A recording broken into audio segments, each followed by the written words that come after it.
রক্ষণশীল পরিবারের মেয়ে বৌমা হিসেবে অভিনেত্রী শকুন্তলা বড়ুয়ার সিনেমা পাড়ায় আসার গল্পটা কিন্তু নেহাত সোজা ছিল না। দুই মেয়ে, স্বামী নিয়ে ভরা সংসার। স্বামী সবার জানিয়ে দিয়েছিলেন যে সিনেমা করছো করো, কিন্তু বাড়িতে যে একজন তারকা থাকে এটা যেন কখনো আমি বা সন্তানরা কিংবা পরিবারের কোনো সদস্যরা বুঝতে না পারে। উত্তম কুমারকে দেখলে বাড়ির বউ কিংবা মেয়েরা আর ফিরে আসবে না, এমনটাই ভাবত তখনকার সমাজ। শকুন্তলা বড়ুয়ার স্বামীর ক্ষেত্রেও তার অন্যথা হয়নি। গোড়ার দিকে তিনি তখনও জানতেন না যে তাঁর বিপরীতে কোন নায়ক রয়েছেন। অভিনয়ের কথা শুনে স্বামী সপাটে বলে দিয়েছিলেন, সিনেমা করলে ঘর থেকে বেরিয়ে গিয়ে করো। আর স্ত্রীর বিপরীতে উত্তম কুমার অভিনয় করছেন শুনে তো আপত্তি আরও দ্বিগুণ হয়ে গিয়েছিল। শকুন্তলা কোনো মতে রাজি করিয়েছিলেন। পরিচালক সুখেন দাসও প্রায় নাছোড়বান্দা যে শকুন্তলা ছাড়া এই চরিত্র হবে না। শেষেমেশে একটা চুক্তিপত্র তাঁর হাতে দিয়ে বললেন স্বামীকে দিয়ে সই করিয়ে আনতে। সে হলো আর এক বিপদ। স্বামী তো চুক্তিপত্র দেখেই বললেন, অশিক্ষিত নাকি সব, চুক্তি সই হয় দুপক্ষের মতে, আমি তো ওদের কোনো শর্ত নাই মেনে নিতে পারি। বলতে বলতেই চুক্তিপত্রের এক একটা লাইন পড়ছেন আর ঘ্যাঁচ ঘ্যাঁচ করে কাটছেন। তা দেখে শকুন্তলার তো তখন প্রায় লজ্জায় মাথা কাটা যাওয়ার জোগাড়। সেই চুক্তিপত্র নিয়ে গিয়ে তিনি পরিচালক সুখেনের হাতে দিলেন। আশা ছেড়েই দেওয়া হলো। শেষমেশ আবারও জোরাজুরি করায় তখন তিনি, শকুন্তলার স্বামী, রাজি হন।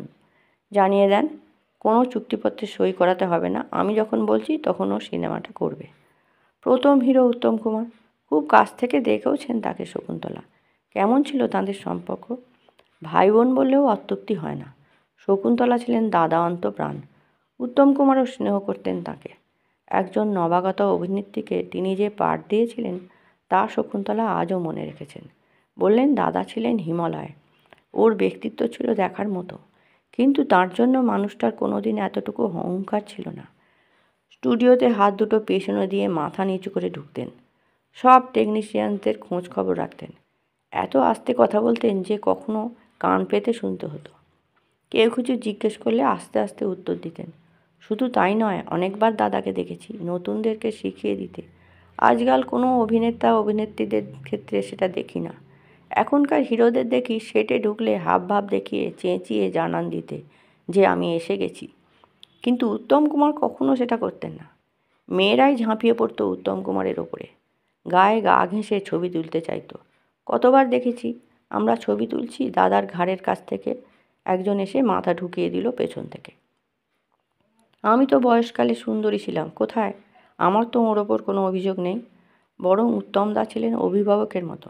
আমি তো বলবো উত্তম কুমার নয়, মেয়েরাই নিজেদেরকে ওর কাছে এক্সপোজ করতো। ওর বিকল্প আজও আসেনি ইন্ডাস্ট্রিতে। অনেক সময় সুপ্রিয়া দেবীকে বলে শকুন্তলার জন্য বাড়ি থেকে খাবার আনতেন মহানায়ক। অভিনয়ের আগে গানই ছিল শকুন্তলার প্রাণ। রেডিওতে গাইতেন। স্বয়ং উত্তম কুমারও তাঁর কণ্ঠের ভক্ত ছিলেন।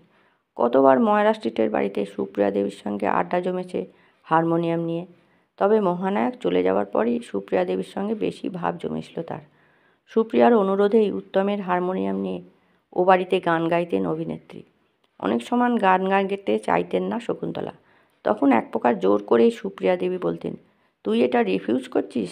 জানিস এই হারমোনিয়াম কে কে বাজিয়েছে? আর ডি বর্মন, শচীন কর্তা, শ্যামল মিত্র, মানবেন্দ্র, তোর দাদা তো আছেই। এরা ছাড়া এই হারমোনিয়ামকে একমাত্র তুই হাত দিয়েছিস।